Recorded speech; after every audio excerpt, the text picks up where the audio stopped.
Today's lesson is on 5-minute finds. Sometimes I find myself saying, I want to learn more about genealogy, but I don't have a lot of time right now to sit down and watch an hour webinar or get into a long research project. Besides, I only have a little brain and I can't absorb a lot of incoming information all at once. Well, Ancestry.com has come to a wonderful solution for my problem. It is entitled 5-Minute Finds. To locate this information, go to Ancestry.com and then click on the Learning Center. Be aware that Ancestry.com has many other learning videos that are longer within the Learning Center, but today we will just explore the short 5-minute videos. Right here on the first page, you will see 5-minute finds. These are the 3 to 5 minute videos that can enrich your knowledge of genealogy. Click on this and it will bring you to a list. This is a list of topics presently available. Take a minute to look over the titles. Have you ever had trouble finding a wife or lost some parents? Were you aware of the wealth of information you might find on a baptismal record, from the neighbors, or a graveyard, or the Social Security Death Index? Click on the one you want to watch. I have chosen 1 or 2 videos to show you just for examples. They are just over 3 minutes apiece. Let's take a look. Hello, and welcome to 5-Minute Find, where we show you something you might have missed on Ancestry.com in 5 minutes or less. Today, I'm going to show you how to be a Hints power user. Begin on your tree viewer. Once you're on that page, click on Tree Pages and click on All Hints. This will take you to the All Hints page. You'll start out on All People with Hints and then click on All Hints.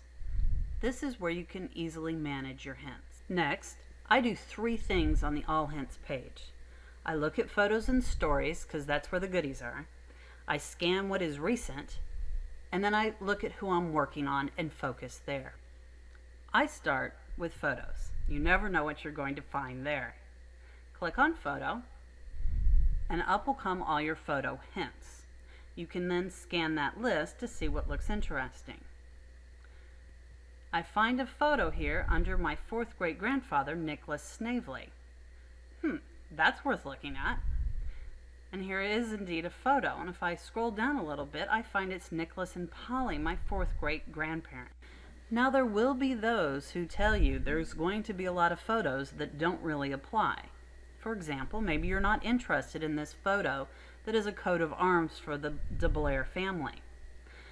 But if someone handed me 100 photos and said 2 of them are your family, I'd look through all 100 of those to find what I'm looking for. Next, I move to the Story tab to see what is there. People will transcribe documents, post PDFs.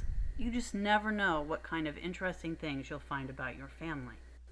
Next, I want to scan my most recent hints. To view recent hints, I'll click on All Hints. This will bring up all the hints in my tree, the most recent first. So I'll be looking at hints that have been added by Ancestry.com in the last few days. I can also order my hints by first and last name. Once I've done those checks for recent finds, then I can go back and focus on the person I'm working on. So let's say my focus is Wyatt Gillespie.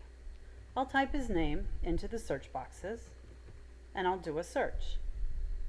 This will bring up any hints Ancestry.com has found for me. And indeed, there is one here. I can also check out his relationship to me, because we all forget who is who in our tree. And I can also see who his parents and spouse and children are. This can be really useful if you've got more than one John Smith in your tree. So to be a Ancestry.com Hints Power user, follow these 3 steps. First, look at photos and stories. There may be stuff in there you just don't care about, but there may be treasures in there, and those are really important to understanding your family. Next, look at what is recent. Look at the latest hints to be added to your tree. They may be the key to breaking down a brick wall. Then, stay focused and get back to who you're working on. type in the name or the names of their sisters or brothers or parents and see what you can find. It's really just as simple as 1, 2, 3. This has been 5 Minute Find. Are you a Hints Power user? With Ann Gillespie Mitchell. I hope you've learned something new today. Happy searching! Hello, and welcome to 5 Minute Find, where we show you something you might have missed on Ancestry.com in 5 minutes or less. Today, we're going to debunk a few genealogy myths. I think the most common myth is that everybody knows they're Native American. Now, you very well may be, but often this is based on something like, your grandma said her grandma was a Cherokee princess. Native Americans didn't have royalty, so at least it wasn't a Cherokee princess. Why wouldn't it have been a king or a queen? Wouldn't that have been more entertaining and more impressive? You have to prove Native American ancestry like everything else. You might try taking an Ancestry DNA test. That might reveal something. Or work through it step by step. There is a great article, Great-Great-Grandma Was an Indian, in our Learning Center.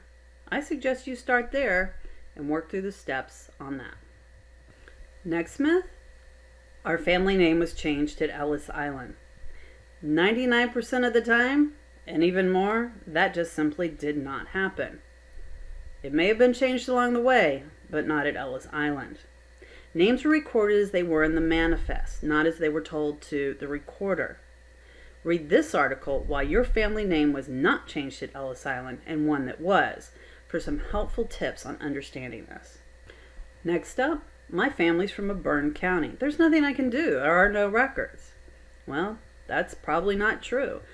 Sure, there were plenty of records destroyed, but that doesn't mean you should give up. It doesn't mean it's going to be easy. But it's still doable. Records or copies of records may have been stored elsewhere. Sometimes the court asks residents to bring in copies and re-recorded them.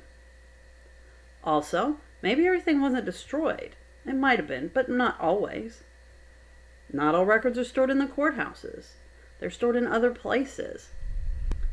Was your county part of another county at one time? Check that courthouse. Often you'll find other documents. There's still lots of state and federal records, school and church records, and also county and local histories. Don't give up. The answers are out there. Next up, all records are online. Wouldn't that be great if that were true? And there are billions of records digitized and online, and billions more that have been indexed and put online as well. But current estimates, that's only about 5% of all genealogically relevant records. Start online. It's always easier to do your research in your jammies, sipping your favorite beverage. But let's face it, there's a lot of stuff out there that will help you solve those brick walls that's not been put online yet. How about this one? Everyone has a birth, marriage, and death certificate. If only. Many states didn't even require it until after 1900. So it's probably not going to be true. You want to check the Ancestry.com wiki for more information about your state and when they started recording which vital record. Let's try this one on. All government records are correct. All online trees are wrong. That just sounded wrong when I said it. Anything that says all of one thing or another, that's usually not right. Birth, marriage, and death records are likely correct, but they may and do contain errors. I've seen tombstones that had the death date wrong. You just never know where you're going to find an error. And sure, online trees may have errors, and because they're constructed by humans, chances are there's going to be more of them there than other places. But there's also a lot of goodness there, and there's also a lot of information that can lead you to break down your brick wall. If you just simply ignore it because you know there may be errors there, you may be missing that very, very important clue.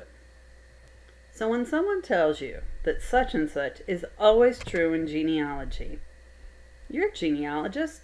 Do a little research, verify it, Google it. Start Googling family history or genealogy myths and legends. You'll be amazed at what you find. And keep searching. Even if somebody tells you something's not true or not there, don't necessarily believe them. The answers are out there. Some are a lot harder to find, but that makes them more worth finding. This has been 5 Minute Find, Favorite Genealogy Myths Debunked with Ann Gillespie Mitchell. Happy searching! So go try out some more videos. You may find taking small bites of knowledge may stick in your head better and not rush the clock. Go have some fun and see what you can learn in 5 minutes or less.